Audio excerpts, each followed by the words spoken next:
স্পষ্ট ঘোষণা করতে চাই, আর যদি একটা গুলি চলে, হেফাজতে ইসলাম বাংলাদেশ ঘরে বসে থাকতে পারবে না। সন্তানের লাশ নিয়ে আমরা কবরস্থানের দিকে যাব না। পরবর্তী সন্তানের লাশ কাঁধে আমির হেফাজত ইনশাআল্লাহ রাজপথে যখন নামবেন, টেকনাফ থেকে তেতুলিয়া পর্যন্ত পথ ভাঙ্গা সেই গণজোয়ার রুখে দেওয়ার সাধ্য কারো হবে না।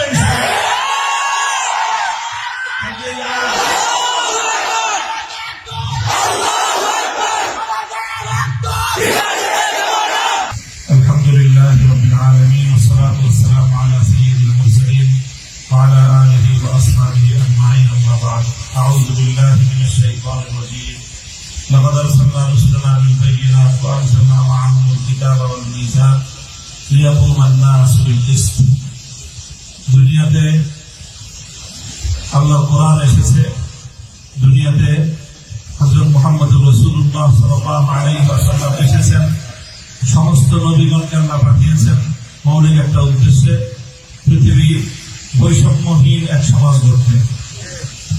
কাজে আজকে বৈষম্যের বিরুদ্ধে যে ছাত্ররা মাঠে নেমে এসেছে, যে ছাত্র জনতা, আমি মনে করি এটা আল্লাহ পাক রব্বুল আলামিনের সেই ঐতিহাসিক নির্দেশনা বাস্তবায়নের একটি পদক্ষেপ।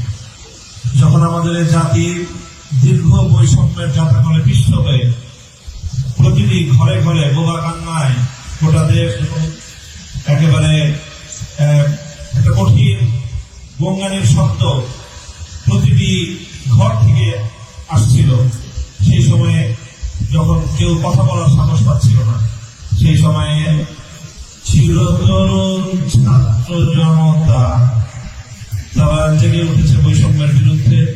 তাদের এই জাগরণ আজকে গোটা বাংলাদেশের প্রতিটি মানুষের হৃদয়কে আন্দোলিত করেছে।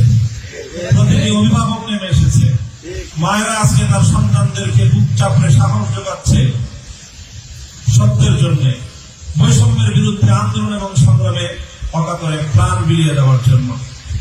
এই সময়ে শহীদি কাফেলা হেফাজতে ইসলাম বাংলাদেশ আজকে ঐতিহাসিক দায়িত্ব পালন করার জন্য আজকে মাঠে নামতে বাধ্য হয়েছে। আমি মাঠ করবো, আমাদের দায়িত্বশীলরা বলেছেন দোয়ার মাধ্যমে আমাদের সূচনা, এর ফলে দোয়া হবে আরেক নতুন সূচনার জন্য, এদেশে নতুন এক সূর্যোদয় হবে।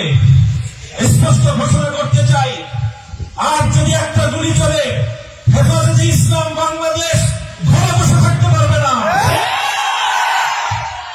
সন্তানের লাশ নিয়ে আমরা কবরস্থানের দিকে যাব না।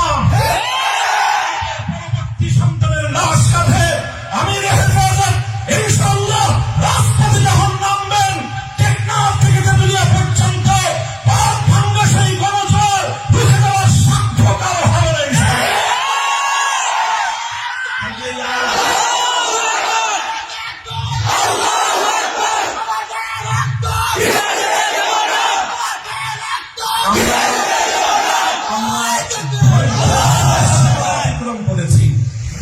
পরিস্থিতি এভাবেই যদি চলতে থাকে, আর যদি আমাদের দেশের জনগণের নিরাপত্তার দায়িত্বে নিয়োজিত আইন শৃঙ্খলা রক্ষাকারী বাহিনী বুলেট যদি আর বন্দুকের মন থেকে আরেকটি বুলেট ছুড়ে, তাহলে বাংলাদেশের পরবর্তী গণ অভ্যুত্থান অবশ্যম্ভাবী হবে।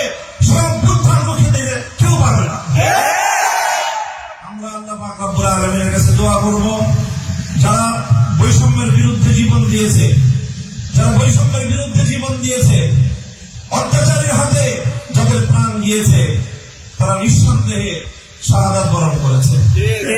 কাজেই সেই শহীদদের আত্মার মাগফিরাত শুধু নয়, বরং শহীদদের শাহাদাতের কবুল হওয়ার জন্য আমরা দোয়া করবো আল্লাহর কাছে, এবং সেই শহীদদের উসিলায় আল্লাহ যেন আমাদের আগামী প্রজন্মকে এভাবে সকল বৈষম্য, জুলুম, অবিচার, অন্যায়ের বিরুদ্ধে রুখে দাঁড়াবার এক অদম্য সাহস যেন আল্লাহ পরবর্তী প্রজন্মের বুকে বুকে দান করেন। সেই দোয়া ইনশাআল্লাহ আমরা করবো। ওয়া আখিরু দাওয়ানা আলহামদুলিল্লাহি রাব্বিল আলামিন।